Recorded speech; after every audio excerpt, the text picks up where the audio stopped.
चलिए आज मैं फिजिक्स वैल्यू सेकेंड में आता हूँ, जिसमें फिजिक्स के mechanical properties of solid 9 chapter हैं, लेकिन सेकेंड वैल्यू में होने चलते इसमें हम फर्स्ट नाम रखते हैं और सेकेंड मतलब फर्स्ट वैल्यू से जोड़कर 8 चैप्टर था, ये 9 चैप्टर हो गया। लेकिन इसमें फर्स्ट चैप्टर ये हुआ मैकेनिकल प्रॉपर्टीज ऑफ सॉलिड। ठीक है, तो इसमें सबसे पहले बात करेंगे कि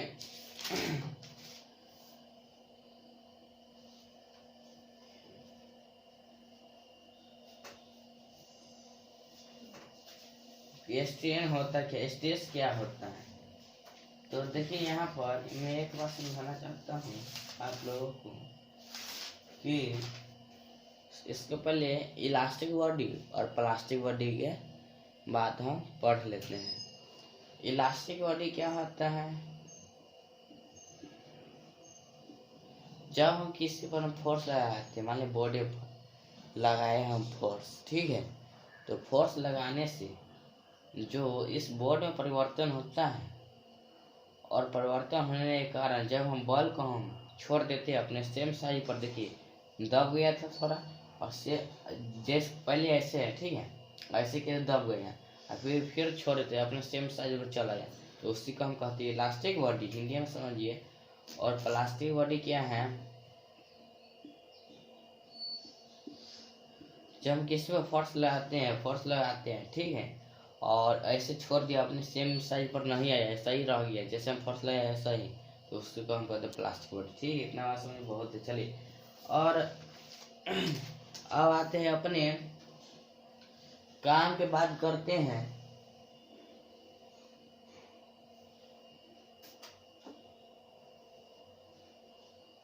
इस पर आते हैं, स्ट्रेस क्या होता है, स्टार लगा कर लिखिएगा।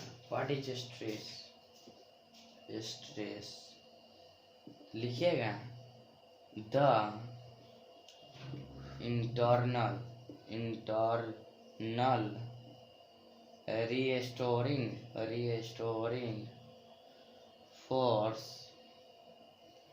restoring force develop the internal restoring force develop per unit area in solid area है in solid is called stress. यहाँ पर देखिए कि the internal restoring force develop per unit area in solid is called stress. देखिए जब हम force लगाते हैं, कौन फोर्स, इंटरनल रिस्टोरिंग फोर्स लगाते हैं हम किसी क्षेत्र पर, तो पर यूनिट एरिया मतलब क्षेत्र होता है, तो उस एक सॉलिड पर हम सॉलिड पर लगाए, सॉलिड मान लीजिए गोले ले लीजिए, लंबाई के ले लीजिए, क्या लंबाई के, ये सॉलिड सब समझाने के लिए एग्जाम्पल, ये सॉलिड, हम इनके बीच में लगाते हैं फोर्स, ऐसे लगा दिए फोर्स, या बाहरी बल लगा ऐसे लगाया, ठीक है। तो जो बल लगता है सॉलिड में, तो फोर्स, तो दोनों हम क्षेत्र पर लगा रहे हैं और किस फोर्स के अनुसार, इंटरनल रिस्टोरिंग फोर्स के अनुसार लगा रहे हैं फोर्स ऐसे, और कितना क्षेत्र पर, जितना दूर हो उतना क्षेत्र पर, तो उसी को हम कहेंगे स्ट्रेस। ठीक है, तो स्ट्रेस का डिफिनेशन क्या हो गया, the internal restoring force develop per unit area in solid is called stress. ठीक है, यहाँ तक समझ में देखिए स्ट्रेस और क्या होता है। Internal restoring force upon area per unit area मतलब एरिया देखो यहाँ पर इससे निकल गया स्ट्रेस, इसी से the internal force restoring force develop per unit area in solid is called stress. Stress कैसे निकल गया, मान लीजिए गोले की एग्जाम्पल दे दी, बीच में बल लगाए थे, इंटरनल रिस्टोरिंग फोर्स था और ये जितना क्षेत्रफल लगाए उसी का हम कहेंगे स्ट्रेस। तो लिखिएगा SI unit of stress. Stress का ऐसे न्यूटन पर मीटर स्क्वायर। देखो फोर्स का क्या होता है न्यूटन, एरिया का मीटर स्क्वायर, ठीक है। CGS unit of stress, Newton का डाइन अपॉन सेंटीमीटर स्क्वायर। अब डायमेंशन का होगा ml के पावर 1 t के पावर -2, ठीक है। चलिए आप लिखिएगा टाइप्स ऑफ स्ट्रेस। स्ट्रेस कितने प्रकार के होता है, क्या स्ट्रेस कितने प्रकार के होता है। यहाँ पर देखिए टाइप्स ऑफ स्ट्रेस में स्ट्रेस कितने प्रकार के होते हैं। तो फर्स्ट नंबर लिखिएगा नॉर्मल, क्या नॉर्मल स्ट्रेस, ठीक है। दूसरा नंबर लिखिएगा क्या, हाँ नॉर्मल स्ट्रेस हो गया। दूसरा नंबर लिखिएगा शियर स्ट्रेस, या इसको हम कहते हैं टेंजेंशियल स्ट्रेस, ठीक है। टाइप्स ऑफ स्ट्रेस दो प्रकार का, नॉर्मल स्ट्रेस और शियर स्ट्रेस, या जिसको कहते हैं टेंजेंशियल स्ट्रेस, ठीक है। फर्स्ट नंबर लिखिएगा नॉर्मल स्ट्रेस। नॉर्मल स्ट्रेस क्या होता है, स्ट्रेस में क्या होता है लंब है, परपेंडिकुलर होता है। मान लीजिए गोला है, इस पर परपेंडिकुलर या लंबाई पर परपेंडिकुलर होता है, तो उसको कहते हैं नॉर्मल स्ट्रेस। तो देखिए नॉर्मल स्ट्रेस क्या होता है, चलिए लिखिए जैसा इसका परिभाषा था स्ट्रेस को उसी तरह लिखे, लेकिन इसमें पर यूनिट एरिया के बाद परपेंडिकुलर इन सॉलिड लगा देना है, बस हो गया। चलिए लिखिए the internal restoring force develop per unit area, हाँ पर यूनिट का गया restoring force develop per unit area. इसके बाद क्या काम के परपेंडिकुलर लगा दें, परपेंडिकुलरली,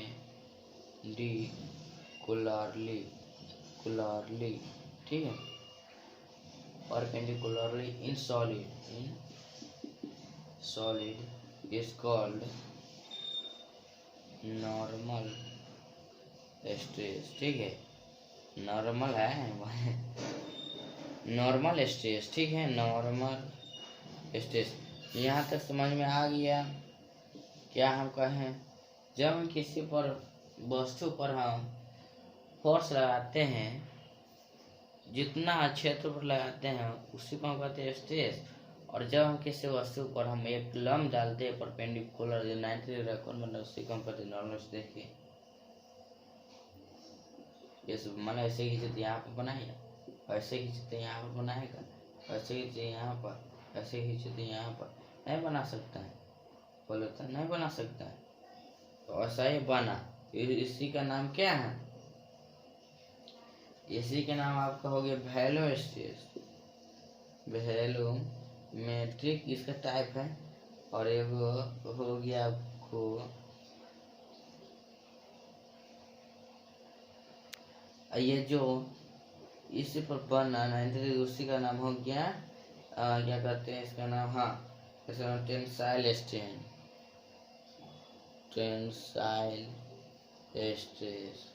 यहाँ तक समझ में आ गया।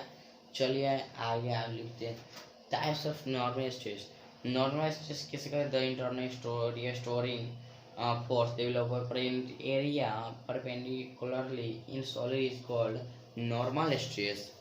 नॉर्मल स्ट्रेस, ठीक है। यहाँ तक चलिए आगे बढ़ते हैं।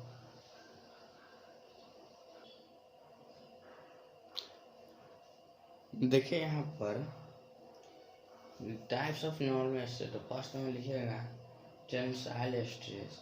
तो इसका definition, the normal stress which is related to length है लंबाई, length is called tensile stress, ठीक है। तो देखिए यहाँ पर टेंसाइल स्ट्रेस की बात करता हूँ, तो यहाँ पर देखिए मान लीजिए लंबाई का तार लिए ले लिया, यह फोर्स लगा, नॉर्मल स्ट्रेस का फोर्स लगा, ये जो ये जगह है ऊपर का उसी का नाम टेंशन।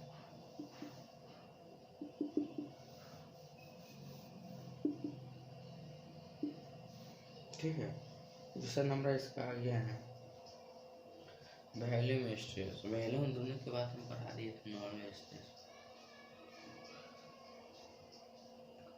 Volume stress. तो देखिए वॉल्यूम स्ट्रेस में क्या है, इसमें लिखिएगा the normal stress.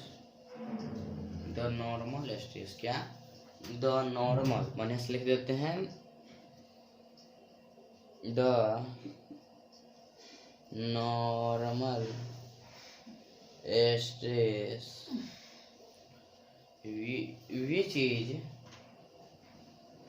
which is related to the या to से value is called volume stress. Volume stress समझ में आ गया।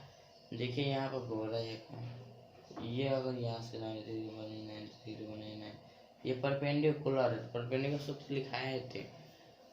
The internal restoring force develop parent area perpendicularly in solid is called normal stress। Normal stress जब 90 नहीं बनाती है ऐसे इसका टाइप कैसे हुआ है, प्रकार कैसे हो, तो इसलिए 90 बनाया तो इसका नाम हो गया वॉल्यूम स्ट्रेस। चलिए आगे बढ़ते हैं अगले video.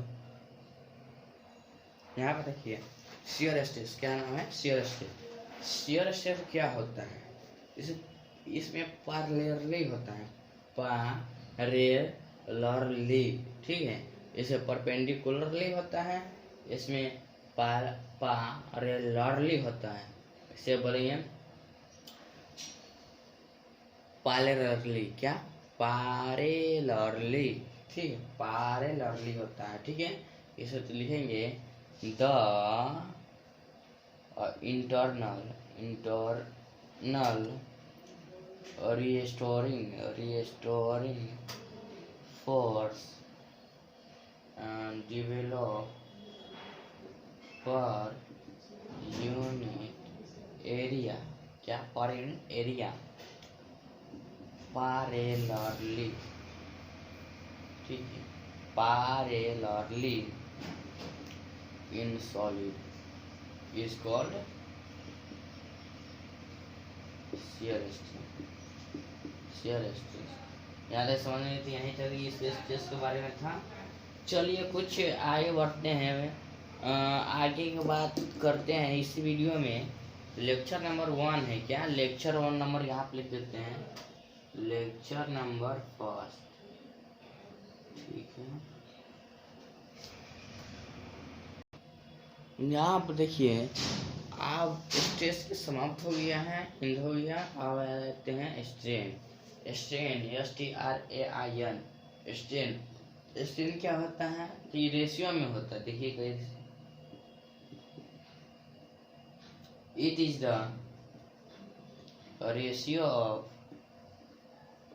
Change in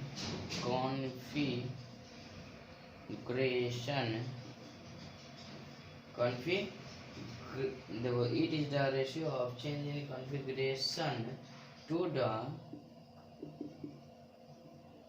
original configuration, ठीक है। इस रेशियो इज कॉल्ड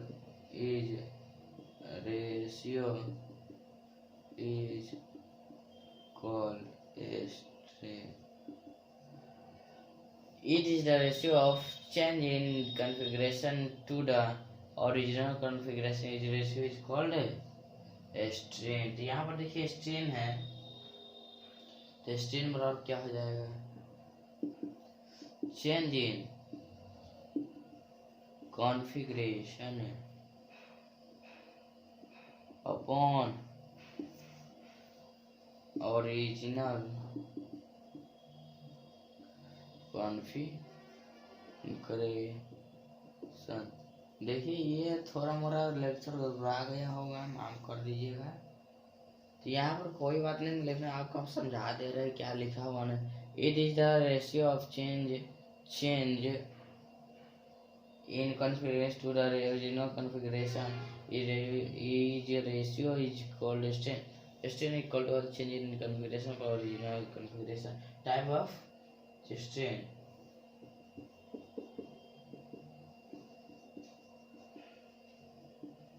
देखिएगा फर्स्ट नंबर में longitudinal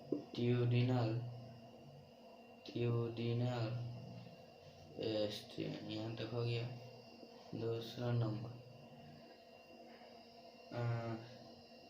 volumetric strain, shear strain.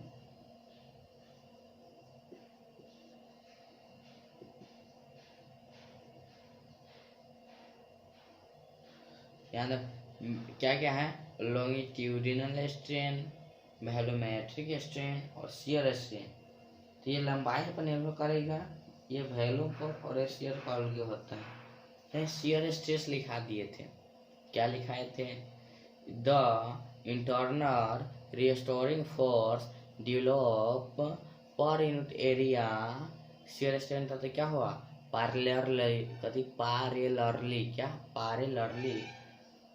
parallelly in solid is called shear stress। यहाँ तक लिखा दी। अब देखिए यहाँ पर तीनों के बाद अभी करते हैं इसी वीडियो में। चलिए देखिए यहाँ पर इसमें वीडियो ज़्यादा देर का होने लगा है, इसलिए मैं उसको शॉर्टकट में लिख दिया कि लॉन्गिट्यूडिनल स्ट्रेन क्या है, it is the ratio of change in length to the original length. इसमें क्या लिखे स्ट्रेन में, it is the ratio of change in configuration. Configuration क्या, कुछ लेंथ वैल्यू कुछ हो सकता है कॉन्फ़िगरेशन की जगह पर। इसमें क्या है, लेंथ है, length is ratio is called longitudinal strain. देखो यहाँ पर क्या है, लंबाई है किसका, इस ठोस का, सॉलिड नहीं लिखे, हाँ कोई बात नहीं है, जान जाओ सॉलिड है। तो इस पर लंबाई इतना है, चेंज क्या हो गया, चेंज इन लेंथ इतना। तो ये चेंज इन लेंथ हुआ, मतलब ये चेंज इन लेंथ हुआ, चेंज हो गया। अरे ये ओरिजिनल लेंथ हुआ, ये जो लेंथ है ये हुआ, ये चेंज डेल्टा एल हो गया, एल से डेल्टा एल हो गया। यहाँ पर लिख सकते हैं क्या इसको कहते हैं, longitudinal strain equal to change in length upon original length.